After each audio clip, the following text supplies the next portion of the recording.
Luciano, buenos días, ¿qué tal? ¿Cómo te va? Hola, buenos días, Pedro, y no sé si está Emma por ahí. Está Gabriel Obregón y Juliana Segui, están aquí en el Bueno, piso con Gaby, nosotros. Juli, les mando un abrazo ahí, un saludo grande y bueno, aprovecho para disculparme, yo sé que tuve unas complicaciones más temprano para hablar con ustedes y bueno, a disposición ahora para lo que ustedes requieran. Bueno, puntualmente era para charlar un poco cómo vienen trabajando el bloque de ustedes ahí en el Consejo, qué proyectos están impulsando y para hablar un poco de la situación actual en el país, ¿no? Esto de las marchas anti-cuarentena, del banderazo, si han participado, ustedes, ¿cuál es su posición en este sentido, ¿no? Arranco por lo primero, por lo que me preguntaste primero, el Dale. trabajo que estamos haciendo. Mirá, es medio raro esto, viste que nosotros arrancamos la gestión a mediados de diciembre del año pasado, mucho y después nos agarra el receso y demás, y prácticamente cuando retomamos las actividades, que iniciamos la primera sesión ordinaria, arrancó toda esta pandemia y nos tuvimos que acomodar un poco al trabajo en el marco de la emergencia sanitaria. Básicamente lo que quiero decir con esto es que la mayoría de la primera parte de los proyectos, de todo el tratamiento, inclusive la forma de trabajo tuvo que ver a ver de qué manera encaramos este nuevo paradigma de trabajar con un virus dando vuelta todo el tiempo. Si bien en la ciudad por suerte no hemos tenido, por suerte y por buen trabajo de los que han participado, no hemos tenido ninguna contingencia de ese tipo. Pero bueno, tuvimos que ayornarnos un poco y en ese sentido ir trabajando en medidas y cuestiones que tengan incidencia directa con tanto el plano sanitario como el plano económico que afecta la pandemia, la situación esta mundial, de emergencia mundial. Y Ujú. bueno, en ese sentido estuvimos trabajando nosotros desde el día cero prácticamente, perdón que soy repetitivo de la pandemia, de la cuarentena. Estuvimos trabajando en un montón de atender a los sectores que inmediatamente se dieron cuenta que cuando cerraran todo les afectaría muchísimo lo económico y sectores que dependen muchísimo del día a día, como bueno, todo lo que respecta al comercio, turismo, gastronomía, etcétera. Y bueno, estuvimos trabajando mucho con ellos, escuchándolo, y estábamos presentando proyectos de hace prácticamente 4 meses para asistir a ese tipo de sectores, inclusive fuimos uno de los primeros que presentamos los protocolos y demás, uno de los protocolos marcos que era el de los comerciantes, los presentamos en la Secretaría del Consejo, obviamente. Esto no tengo que decirlo por acá, pero bueno, he sabido que en definitiva por los decretos, tanto del gobernador como del intendente, terminan saliendo por esa vía, que quizás lo más idóneo sería que tenga por lo menos el tratamiento por parte del cuerpo legislativo ahí, que era el lugar donde los presentamos nosotros, porque son herramientas legislativas que le dan definitivamente, más allá de que un decreto lo emite el Ejecutivo. O sea que, Eh, disculpa que te haga un punto por ahí porque está interesante lo que venís contando, ¿no? De todos los decretos y de los protocolos, el Consejo, digamos, no trató ninguno. Y no, los protocolos no los hemos tratado, salvo, por ejemplo, que también fue una iniciativa nuestra, el protocolo de de hace 2 semanas más o menos, cuando se aprobó la habilitación para los gimnasios y centros de entrenamientos y demás. Ujú. Nosotros presentamos un proyecto de resolución, que en el proyecto de resolución era básicamente que el Ejecutivo, y como en todas estas medidas y en todas las actividades que hemos instado desde el Consejo, era de alguna manera sacar provecho, esto lo trato y lo traduzco un poco en criollo, sacar un poco de provecho de la buena situación con respecto a la crisis sanitaria, de esto de decir orgulloso que no tenemos casos activos, que prácticamente no tuvimos, porque son todos casos importados, que no hubo complicaciones con los nexos de contacto. Y viste que en esta situación de siempre nosotros hacer noticias por cosas negativas en Concordia, o la mayoría de las veces, sacarle provecho de verdad a la cuestión positiva, que en este caso, y salir de alguna manera a defender a la provincia, que son en definitiva los que habilitan las actividades desde el COES provincial, salir a defenderlo con todas las herramientas, para que nos habiliten, digamos. O sea, nosotros, esto para que la gente entienda, el municipio no es el que termina habilitando las actividades, sino que las habilitaciones salen del nivel provincial y cada municipio, dependiendo su situación local, habilita, lo enmarca y lo reglamenta con estos decretos que te digo yo. Ujú. Pero los primeros decretos con las primeras actividades nosotros intentamos tener participación, pero no, de nuestro proyecto de alguna manera quedó abstracto después cuando salieron los protocolos, por ejemplo el de los comerciantes, que bueno, fue para mí un error, y se lo dije al intendente mismo, fue un error porque no sé si recuerdan ahí había un artículo polémico que prácticamente restringía a los mayores de 65 años de salir. No estaba contemplado por el decreto, básicamente por eso hubo todo un revuelo de que nos quieren tener a los viejos encerrados, una cosa así fue el eslogan, y nosotros lo habíamos previsto en el protocolo, que ni siquiera tuvo tratamiento, y eso fue uno de los errores, quizá por el apuro y demás. Yo la verdad que no estoy diciendo como algo negativo, simplemente estoy apelando a que que por lo menos que tenga tratamiento, porque la mayoría de las cosas desde nuestro bloque que hemos aportado, si no todas, son para aportar a esta situación de emergencia. Y hemos también trabajado cuestiones de otras áreas que entendemos la situación y todas las miradas están puestas a esta situación de emergencia sanitaria y económica, pero entendiendo que se pueden trabajar con otro tipo de problemáticas para solucionar, como que son las de nuestra ciudad, como es el transporte público, el tránsito y demás. Y en ese sentido, Luciano, ustedes vienen analizando la situación para post-pandemia, digamos, ¿no? ¿Cómo sería o qué es lo que ustedes vienen analizando en ese sentido? ¿Qué medidas o qué cosas ustedes ven para mejorar o incentivar la economía luego de esta pandemia? Bueno, y eso va a tener un rol fuertísimo los estados, tanto nacional y provincial, para ver de qué manera inyectan, porque la base va a ser como es siempre en realidad, pero acá más todavía, más potenciado, va a ser la base económica que se pueda llegar a hacer, tanto con incentivos de ese tipo de económico, como medidas, como generarle marcos y generarle herramientas para que los sectores productivos, los sectores de comercio y todos los que fueron mayormente perjudicados por esta situación puedan salir adelante, puedan desplegarse en todo su sentido para poder generar algo tan sencillo y de lo que se viene dando hablando, que es fuentes de trabajo nuevamente, porque es una cuestión prácticamente lógica que estos sectores son, si bien se ven perjudicados en lo personal, porque son todos emprendedores, la mayoría, y liberales, o sea, liberales en el sentido de que trabajan de manera liberal, y obviamente que son los generadores de empleo, de empleos, de secretarios, de empleados, de gente que atiende los mostradores de los comercios, los sectores de gastronomía, gente que no ha podido trabajar prácticamente, y en algunos sentidos, en algunos casos inclusive los empleadores están imposibilitados hasta de seguir abonando el sueldo, si bien se han hecho un montón de convenios y acuerdos de formas de pago de los salarios, pero entendemos que si no inyecta el Estado Nacional un fuerte apoyo a la economía, no va a costar mucho más de lo que ya de por sí va a ser. Y en ese sentido yo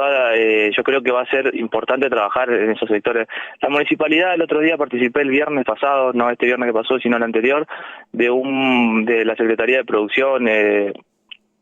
la que está a cargo de Aldo Álvarez.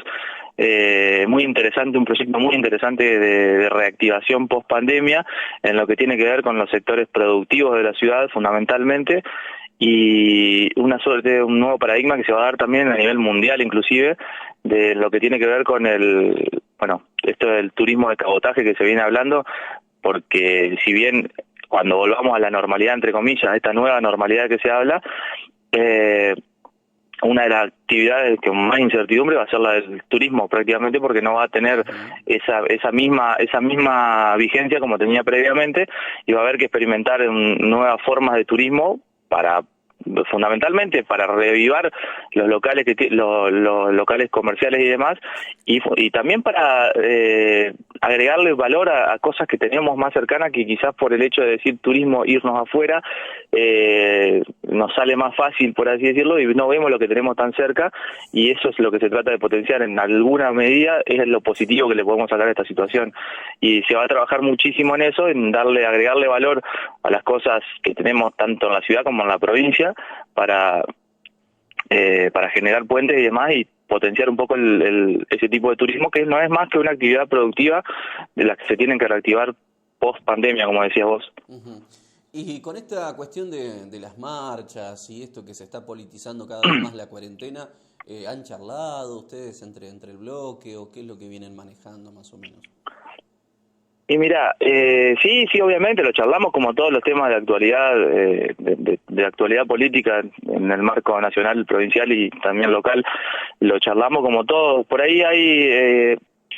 con respecto a las marchas, yo, como digo siempre, yo celebro cualquier manifestación de masas, de gente en la calle, porque entiendo que las masas de alguna manera tienen un cierto aval y un cierto norte para que los motive, digamos. Yo por ahí soy un poquito más escéptico en el sentido de que la política interfiera en ese tipo de marchas. A mí me gusta que sean como estas, digamos. En este sentido, yo, y hablo de lo personal, desde lo local, no hemos, por lo menos desde el bloque nuestro, no hemos utilizado la herramienta política para convocar, participar y demás. Si yo, la verdad que en esta última no participé, porque bueno, fue el feriado del 9 de julio y demás, la verdad que preferí no participar, pero no tendría ningún problema de participar como un ciudadano más, y no la veo una marcha anti-cuarentena. La gente se manifiesta por diferentes motivos. Esta fue motivada un poco más por algunas decisiones judiciales que se han dado, que la gente está un poquito más por tener más acceso a la información, siguiendo un poco más las causas,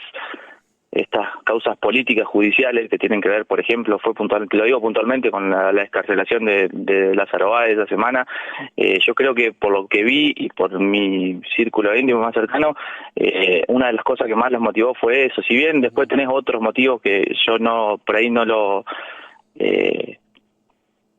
soy tan acérrimo a movilizarse por ese tipo de cosas, y más en una situación de emergencia sanitaria, pero hay cuestiones que exceden y que la sociedad intenta hacerse escuchar. Obviamente, Pedro, esto les digo,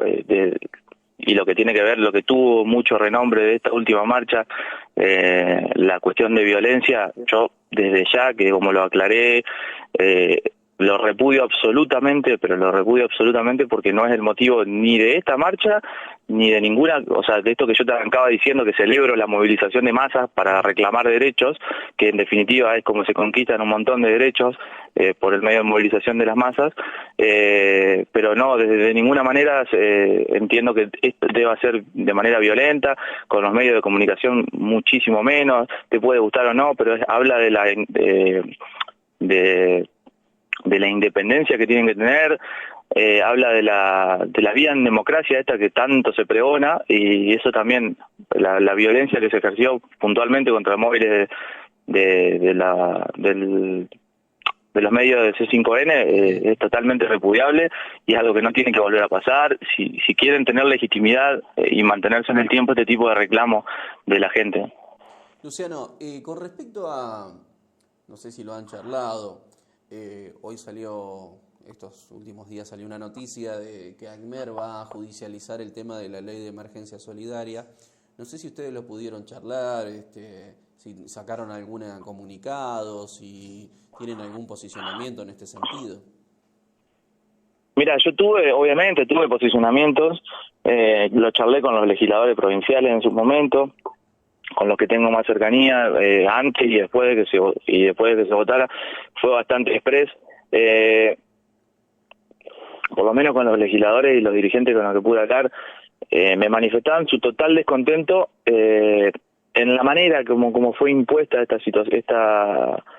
esta ley de emergencia, digamos, creo que no tiene más de 10 artículos, es una reforma, prácticamente una reforma tributaria, esto entendido desde lo macro y bueno, capaz que es muy técnico, pero una reforma tributaria que toca tantos sectores en 10 artículos en una semana de trabajo prácticamente y sin discusión parlamentaria, sin debate de comisiones, sin aporte prácticamente de la oposición, pasando por encima o usando todas las prerrogativas que la Constitución bien la otorga, pero usando de una manera tan irresponsable las herramientas que le dio el campo electoral, porque en definitiva están ejerciendo esa única herramienta, porque de lo argumentativo fue muy bajo los argumentos a favor de la ley de emergencia por parte del oficialismo, digo, y yo creo que en toda la oposición, tanto en diputados como en senadores provinciales, no demostraron en ningún momento una negativa a tratar y a encarar el tema sabiendo que es una problemática, tanto la caja de jubilaciones como los impuestos al sector rural y los demás impuestos a los trabajadores, o sea, pero en ningún momento se negaron a tratarlo. De hecho, algo de lo que más hacían hincapié era que Bordet en la apertura de sesiones ordinarias, en la Asamblea Legislativa que se realiza para la apertura de sesiones, justamente algo de lo que más le llamó la atención, que es algo de lo que viene repitiendo y no pudo solucionar, ni siquiera lo encaró a solucionar en su primer gestión, el problema de la caja de jubilaciones, decir que se va a convocar a todos los sectores políticos, no solo oficialismo y oposición, a todos los sectores políticos que hacen de la política entrerriana, para tratar el tema de la caja de jubilaciones, del déficit que tiene, un déficit que es totalmente responsabilidad del gobierno actual y del color político del gobierno actual que están gobernando, porque pueden echar un montón de culpas para todos lados, de los 4 años de Macri, lo que quieran, pero la provincia está gobernada por el mismo sector político hace 17 años, y la caja, ellos, por discursos de ellos mismos, están diciendo de que la caja viene en déficit hace 10 años, o sea, no es una cuestión muy difícil de discernir, entender a dónde viene el error y desde dónde vienen haciéndose mal las cosas, y en ese sentido yo creo que hay que acompañar, y no es casualidad, si bien los gremios tienden a llevar el agua para sus molinos, defender de buena manera a sus trabajadores y demás, yo creo que hay que prestarle mucha atención, porque no es un universo poco lo que lo va a afectar al sector de docentes, digamos, como bien ACMER quiere llevar adelante las acciones judiciales, entendiendo, evidentemente deben estar trabajando los abogados, los letrados del sindicato, que tienen derechos constitucionales cercenados, y entendiendo que la vía va a ser judicializarlo a través seguramente de un amparo, y yo entiendo, así a simple vista, desconozco las herramientas que tienen para armar esa situación, pero a simple vista entiendo que tienen justificación, porque y máxime también en el momento que se está dando, en el momento mundial, y justamente cuando estamos pidiendo apoyo justamente de parte del Estado, que actúe como administrador tanto de los fondos como de las herramientas que tiene el Estado para hacer frente a una semejante crisis como la tiene, y justamente es el que se está quizás agrandando más y vislumbrando, o sea, demostrando su incapacidad para administrar. No es otra cuestión, o sea, yo no lo veo de otra manera, o sea, y por eso, obviamente, con todo este argumento que te dije, no estoy a favor para nada de esta reforma que se dio ahora, de esta ley de emergencia famosa que dicen, que bueno, te dicen que por un tiempo determinado, que después vuelve. Yo dudo, porque los tributos que se han creado por tiempo determinado en Argentina no tienen tiempo determinado. Tenemos muchos tributos que se han mantenido en el tiempo, que se han establecido en épocas similares